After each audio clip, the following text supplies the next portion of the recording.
Welcome to the Insights to Communicate podcast with Adam Probalski, where communications, research, and strategy come together.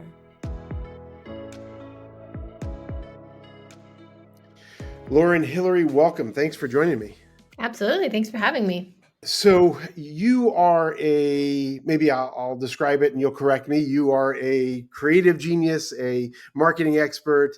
You do some work with insights, and you have a really interesting background to me because you worked for some pretty big, iconic American brands, but then you also now do consulting, which probably brings in a whole lot more of other companies. But you actually worked at some of these big American retailers and places that have like brick and mortar shops. So I'm super interested in kind of that journey. Why don't you maybe tell us about your journey from school to consulting and that kind of fun part in between?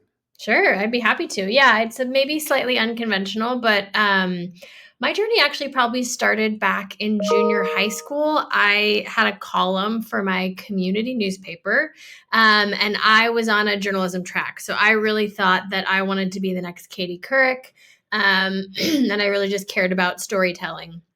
So I did journalism all throughout high school. Got to college. I went to the University of Arizona, and though Cronkite schools at ASU, we all know that. But I was really passionate at that point about print journalism, and the Wildcat was a great place to do that. After I left high school, I learned an incredible amount, all the basics about journalism and print production. I was just burnt out. I wasn't terribly passionate about it and thrilled. And so I didn't know what I was going to do. So I started college with, I think a communication major. And it was about a semester in where I said to myself, well, I kind of already know how to do this thing. So I went out for the paper and wrote for the Wildcat as an arts and entertainment reporter for most of my college career. I was arts and entertainment editor for about a year and a half as well. And after I took that step, I said, I do this. I like it. I'll major in journalism. So I actually double majored in journalism and communications. I did an internship in broadcast journalism with ABC News in New York the summer of 2015, which I was working for the reporter who focused mostly on investigative journalism and terrorism. And that happened to be the year of the London bombing. So it was quite an amazing, different, but very just intense learning experience. And then I thought, for whatever reason, and it probably had some influence from Sex and the City, that I wanted to do PR. And so the next summer I did a PR internship with a local agency in Tucson, a female-run agency with two fantastic leads there.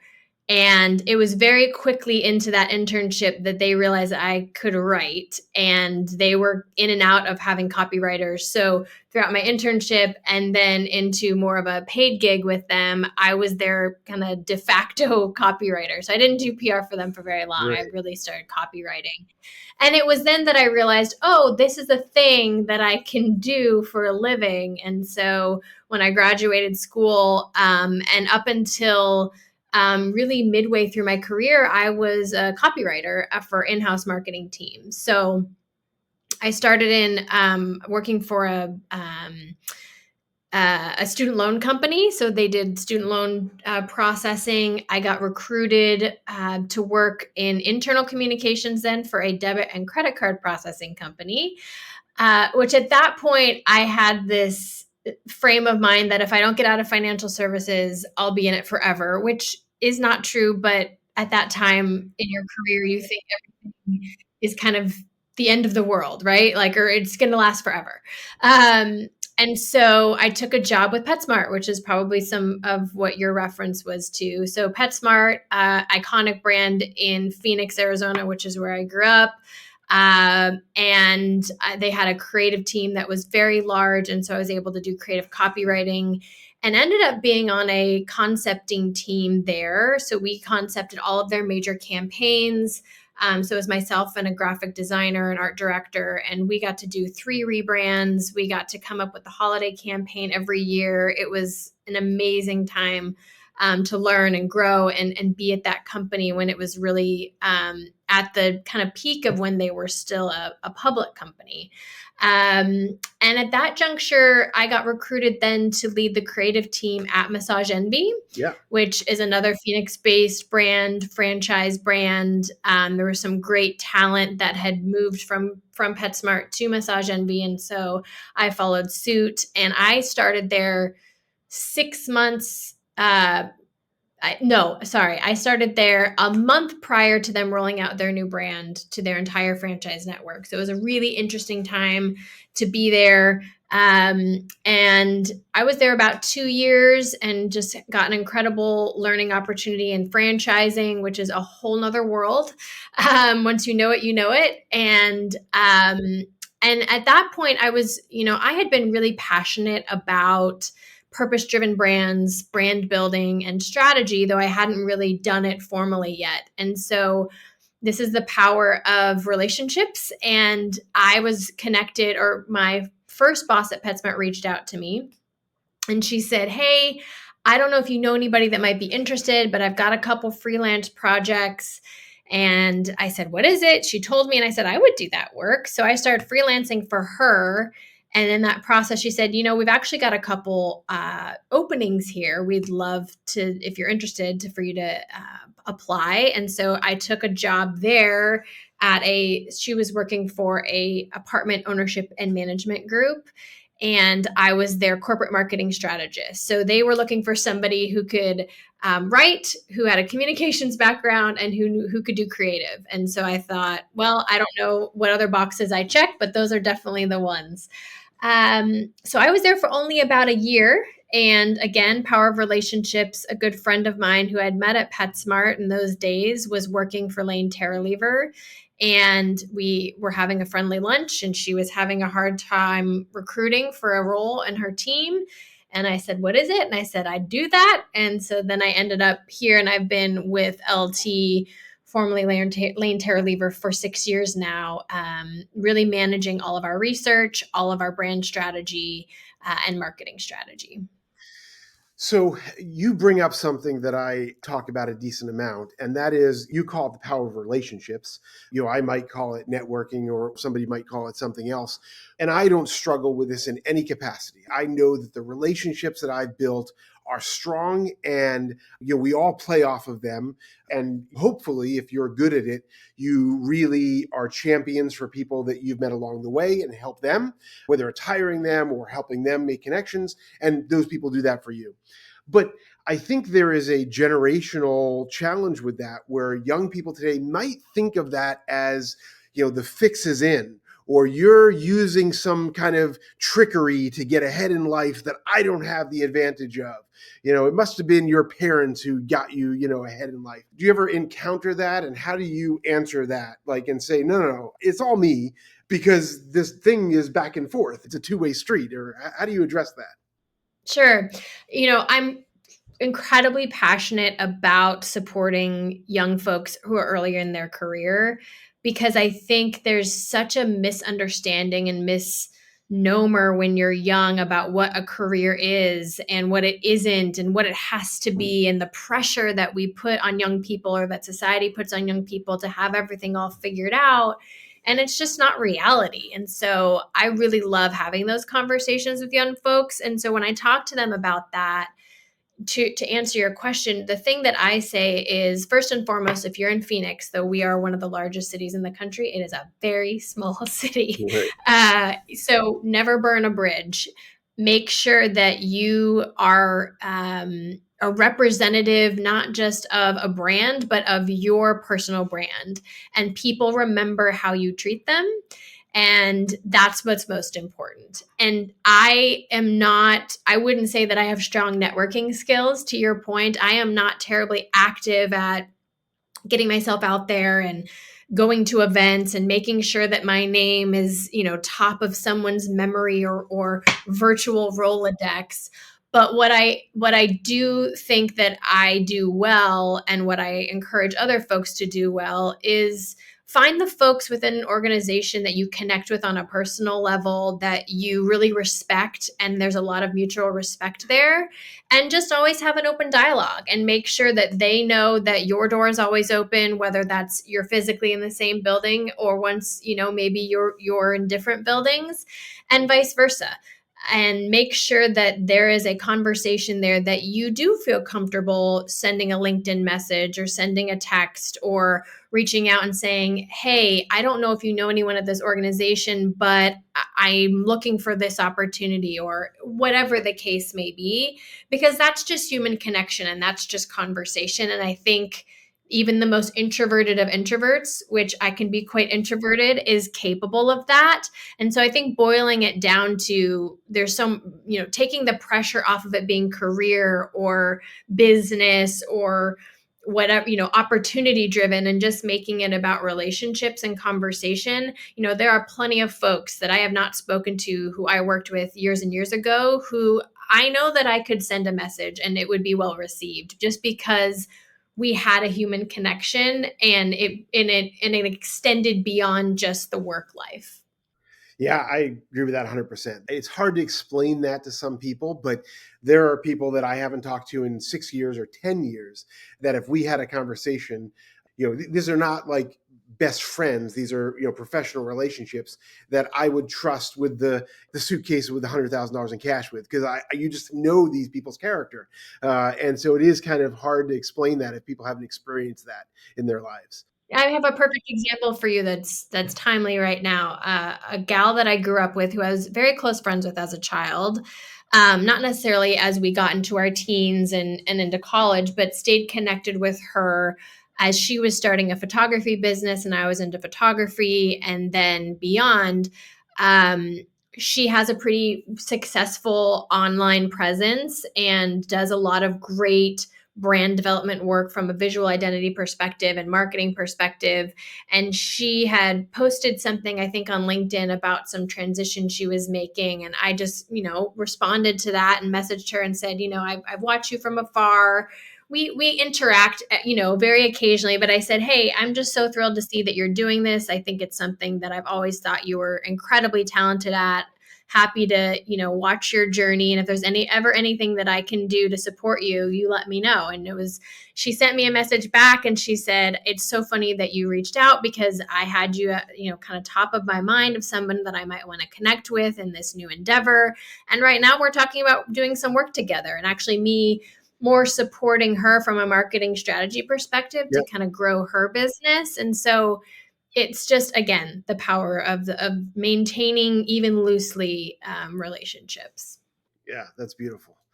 So going from a place where you were kind of in-house in these national brands to now being in a consultant role, where just looking at your firm, you've got this broad spectrum of clients, from higher ed, healthcare, gaming, and all that sort of thing, real estate, technology, maybe SaaS.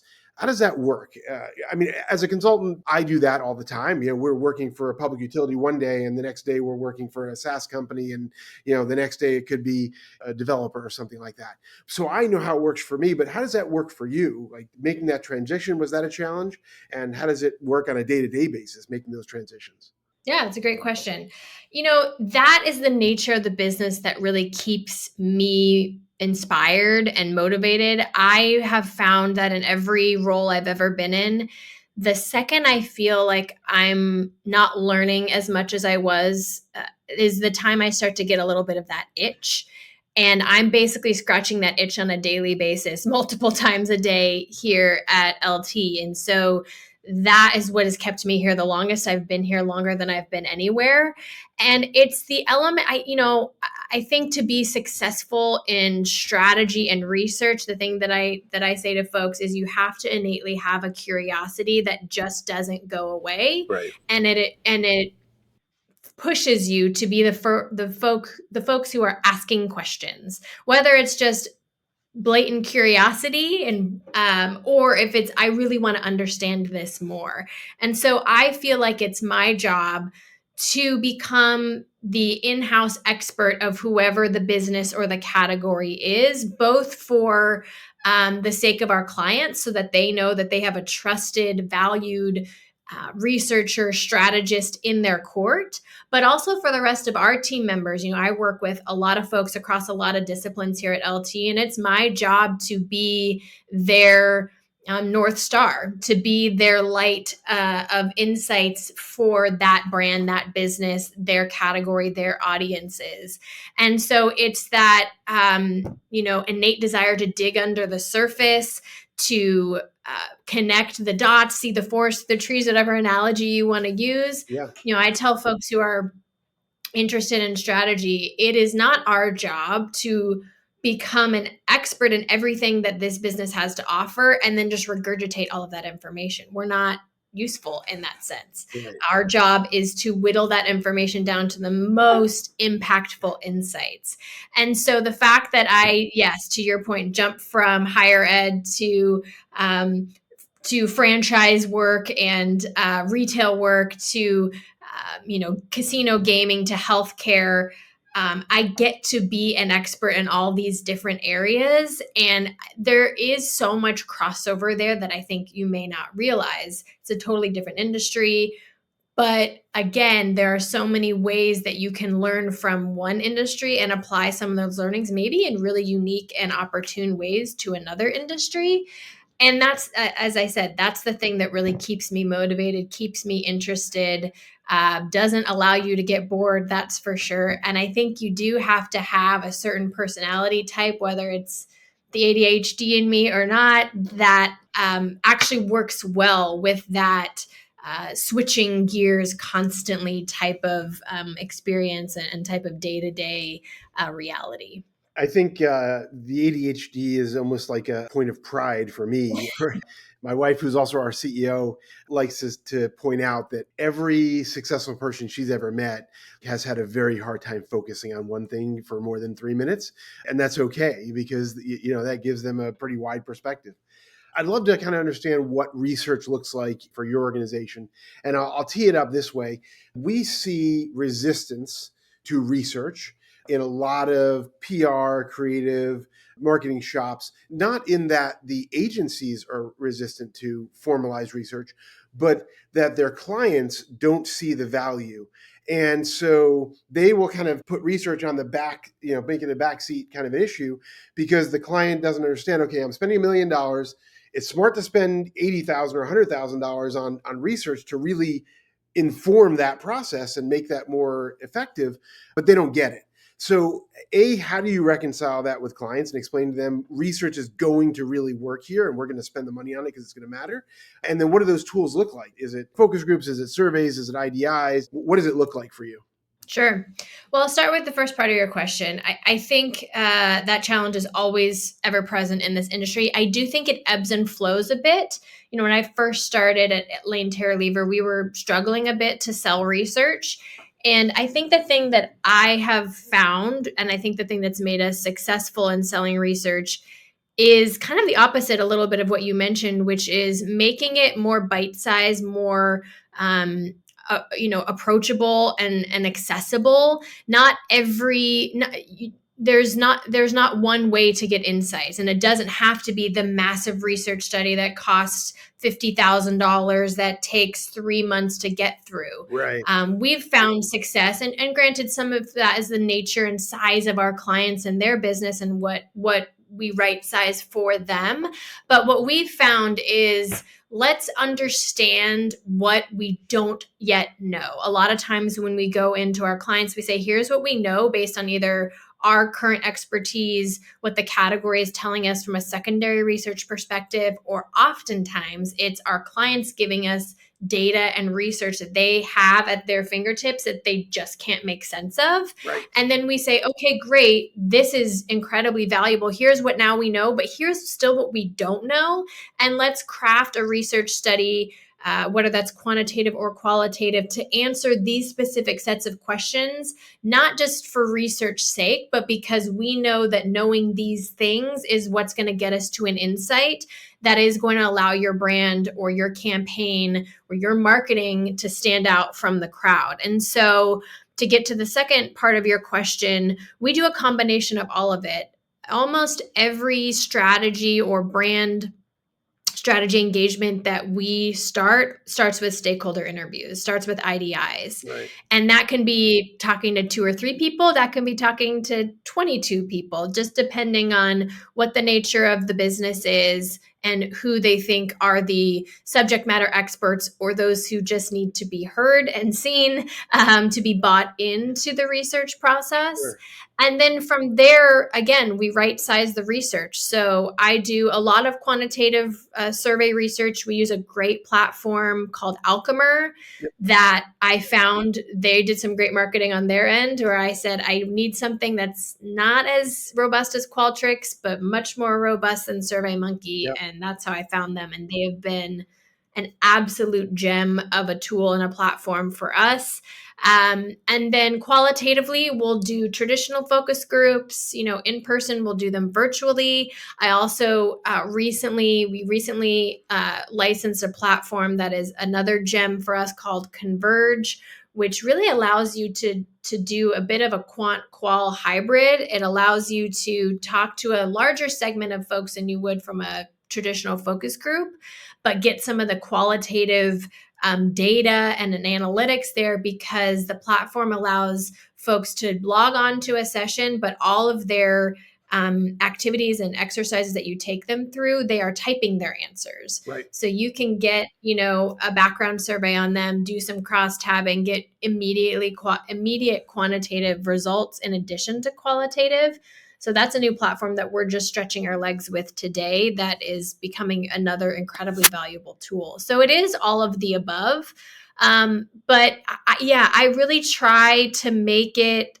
I always tell clients when we engage, I am not going to be the researcher that you hear that says, well, that's great that your last firm did that, or that's great that you just did a creative test, but we're going to have to do it ourselves. Right. No, I say, give me all the research you have. Even if you think that it's not valuable, it is valuable. Please pass that along. And then we can figure out what yet there is to discover. And maybe there isn't anything yet to discover. And it's right there. It just hasn't had the right set of eyes on it to make sense of it yet.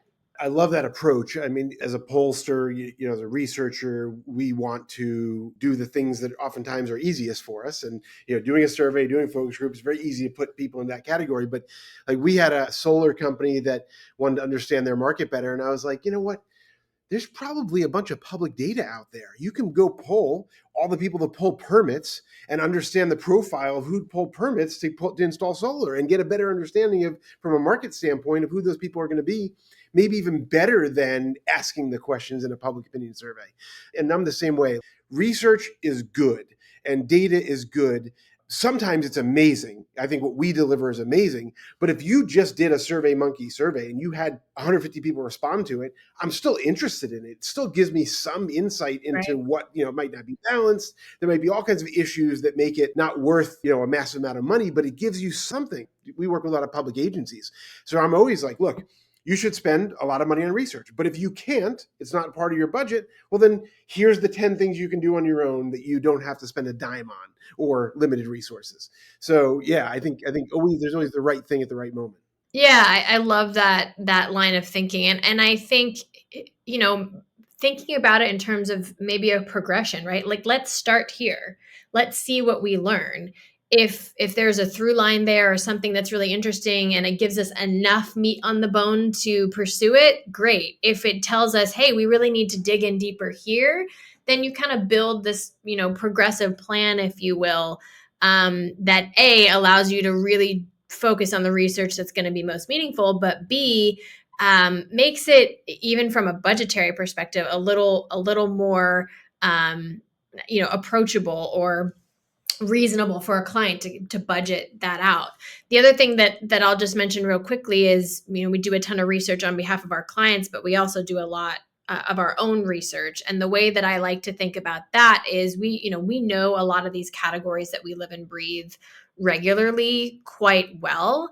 I like to do my own research to uncover where are the conversations that are happening that maybe are just scratching the surface, or maybe is an aha moment of like, well, that's interesting. I don't see a ton of research on that. Let's go explore that. When we did our first research report in higher ed, I had found an article about this confidence gap that existed for your quote unquote non-traditional student, which at the time was a novel term. And we know post-pandemic is not a novel term. In fact, it's almost flipped around on itself. Right. But that was the first research study we did, was to talk to these quote unquote non-traditional students to understand where, if that confidence gap existed, first and foremost, to validate that. And second, to understand why and what those barriers and challenges were. And that was a really valuable piece of research at the time, because not a lot of folks in higher ed talked to or cared that much about non-traditional students. But as we quickly learned, they became an incredibly valuable segment for any institution of higher education. Yeah, for sure. I love that. You're basically in-house doing something that I like to do sometimes publicly, and that is filling a gap, like a knowledge gap, or nobody's doing research on that subject, and we just kind of do it and publish it. And that's, obviously self-promotion, but it's just fun to think of something that no one else, like everybody's probably pretty interested in this, but they're just not getting the data, and then we get to put it out there. So that's always really fun to do. Okay, let's wrap with your mantra, your big idea, the thing that runs through your head and the advice for the world. What is that drives you? That's a great question. The thing I think that comes to mind first and foremost is a little bit what I've mentioned already, but it is about being a reasonable person in an unreasonable world, and being a good partner and a good steward, and just having being someone that people can relate to. I like that people know that they can come to me when they need something, because they know that I'm going to put the thought into it and really give them something that, even if I can give you 5 minutes of my time, it's going to be valuable. I like being someone who is, easy to work with. Because again, the nature of relationships, people remember how you make them feel. And so that brings you back to them.